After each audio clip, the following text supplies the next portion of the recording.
महास्वामी जी की पाद पूजा और दर्शन का कार्यक्रम करके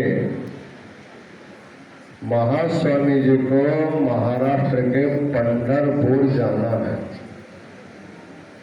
अभी 11 बज रहा है।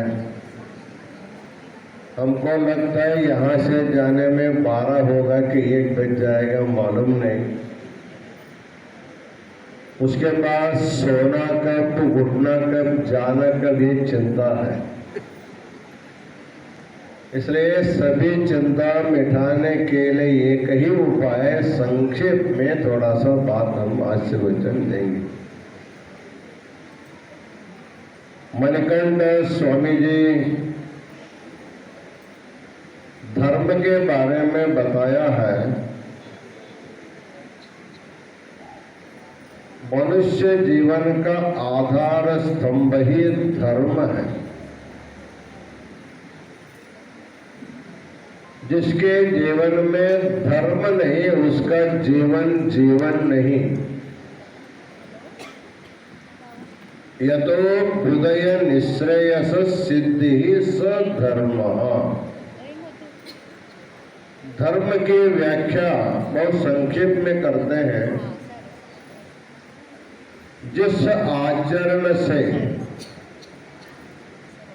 मनुष्य जब तक जीवित रहता है, सुख से जीता है और शरीर छोड़ने के बाद सद्गति को प्राप्त करता है, उसी को धर्म कहा जाता है। उस धर्म को संपादन करने के लिए श्री सिद्धांत शिखामणि के 10 प्रकार का मार्ग बताया गया। 10 मार्ग इसलिए बताया है, एक ही मार्ग बता दिए होते तो एक को शक्य होता है, कभी शक्य नहीं होता है। इसलिए अलग अलग ढंग से बता करके सबको धर्मात्मा बनाने के लिए 10 प्रकार का धर्म बताया है। अहिंसा, सत्य, अस्तेय, ब्रह्मचर्य, दया, क्षमा, दान, पूजा, जप और ध्यान। इन 10 प्रकार धर्मों में जिसको जो अच्छा लगे साधना करने के लिए, किसी को पूजा में मन लग सकता है, किसी को जप करने में मन लगेगा, किसी को ध्यान करने में मन लगेगा।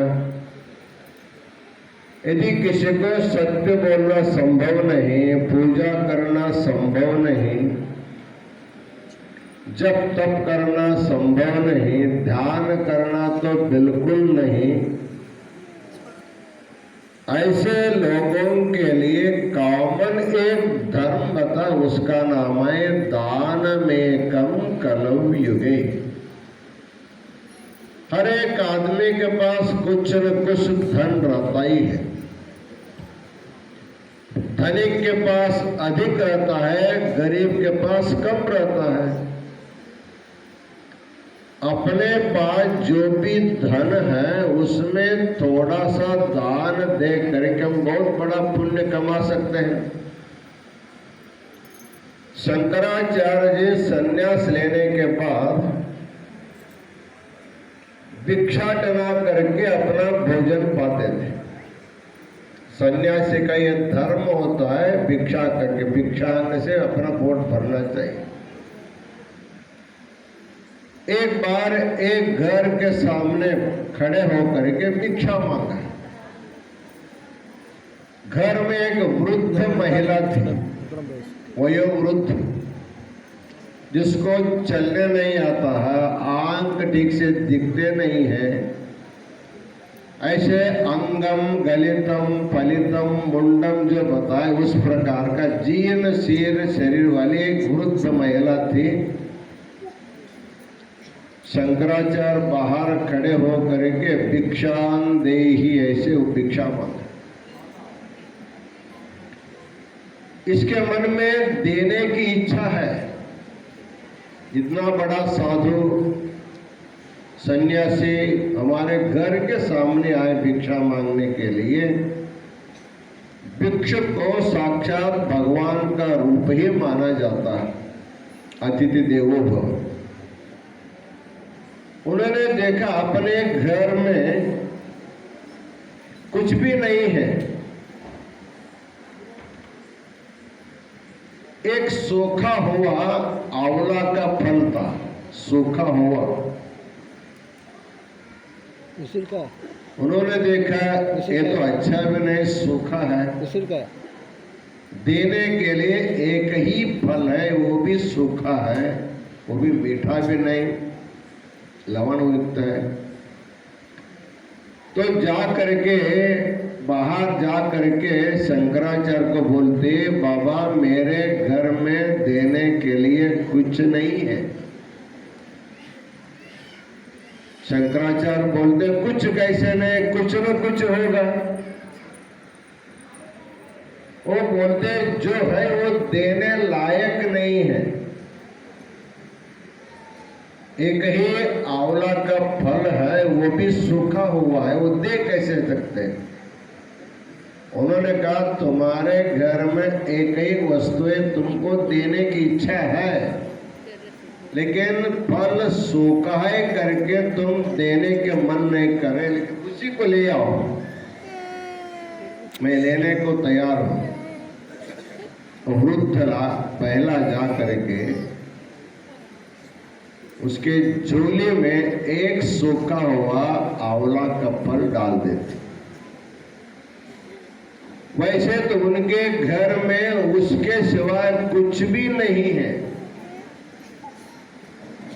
वो भी अपने लिए न रख करके उन्होंने दान दिया।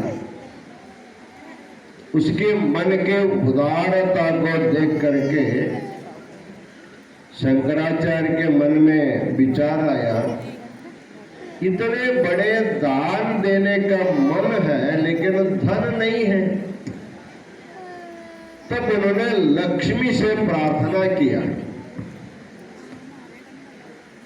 लक्ष्मी मां तुम देने वाले के मन जहां वहां तुमको वास करना चाहिए। जिनके मन में कंजूस भावना है, जो देना नहीं चाहते, उनके घर में बैठ करके क्या करते हो। इसलिए इनको इतना धन दो, इतना धन दो, ये बुढ़े देते देते ही कैलाश पहुंच जाएगा। ऐसे प्रार्थना करते ही शंकराचार्य लक्ष्मी की स्तुति किया। शंकराचार्य के स्तुति से कनकधारा स्तोत्र उन्होंने किया। उस समय उनके घर में आंवले के सोने के फल पूरा घर भर गया, सोने के फल। देखिए सच्चे दिल से दान देने के भावना से आप कुछ भी देते हो, उसका बहुत बड़ा फल मिलता है। आपको मालूम है महाभारत में कर्ण का प्रसंग आता है। कर्ण, दानशूर कर्ण, जब युद्ध भूमि में मरणासन्न था, उस समय कृष्ण भगवान उनके पास आया। कर्ण तुम दानशूर हो, रोज कुछ न कुछ दान किए बिना, सूर्योदय में दान देने के बाद ही वो कुछ खाता था। जीवन भर तुमने दान दिया है, अब तुम्हारा अंतिम समय है, कुछ न कुछ मुझे दान दो। कर्ण के पास कुछ भी नहीं है। एक 2-3 सेकंड में उसका प्राण पक्षी चला जाने वाला, इस समय उसके पास कुछ भी नहीं। उन्होंने बोला, कृष्ण भगवान मेरी परीक्षा ले रहे हो। मेरे पास जब तक था तब तक मैं देता रहा, अब मेरे पास देने के लिए कुछ भी नहीं है। ऐसी समय में, अंतिम समय में न दान दे करके मेरे मरने का अवसर आया, मैं क्या करूं? भगवान ने कहा चिंता मत करो, तुम दानी हो, तुम्हारे पास कुछ नहीं सर, तुम्हारा एक दांत सोने का है। सोने का कवच डाला था उसको दांत को, देखो तुम्हारे दांत में सोना है, उसी को निकाल के दे देना अंतिम समय में। ऐसे भगवान ने स्मरण दिलाते तुरंत उन्हें दांत तोड़ लिया, ऊपर का सोना कवच हटा करके दो करके भगवान को दान दे दिया। तब भगवान प्रसन्न, क्योंकि अंतिम समय का दान सबसे श्रेष्ठ दान माना जाता है। भगवान प्रसन्न होकर के बोला, तुम्हारे दान से मैं प्रसन्न हूं, तुमको क्या चाहिए मांगो। कर्ण बोला, मैं देने वाला आदमी उन्हें मांगने वाला नहीं, मैं जीवन भर देता आया हूं, जाते समय मांगो क्यों, मुझे कुछ नहीं चाहिए।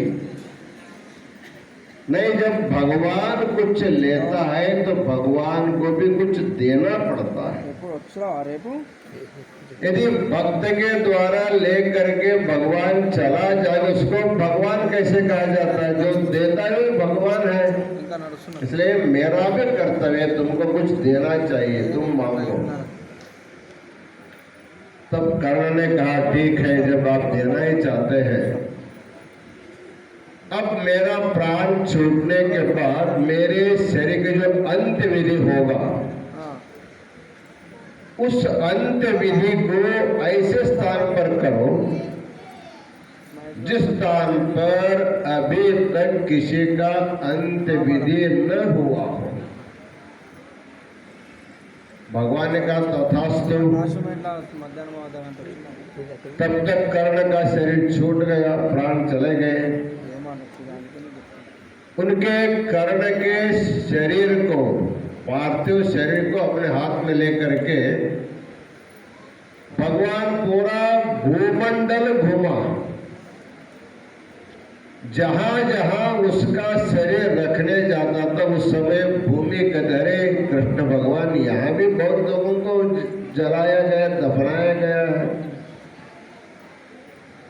पूरा भूमंडल परिक्रम करने से कहीं भी जगह नहीं मिला, अर्थात संपूर्ण भूमंडल कभी न कभी किसी न किसी का स्मशान भूमि है। तो भगवान ने उनको तो वचन दिया था, अभी तक जिस जमीन पर किसी की भी अंत्यक्रिया नहीं हुआ हो, वहां तेरी अंत्यक्रिया करेंगे। तो जमीन नहीं मिला, तो अंत में भगवान अपने हथेली पे उनको अंत विधि किया। ऐसे कथा आता है, ये दान की महिमा है।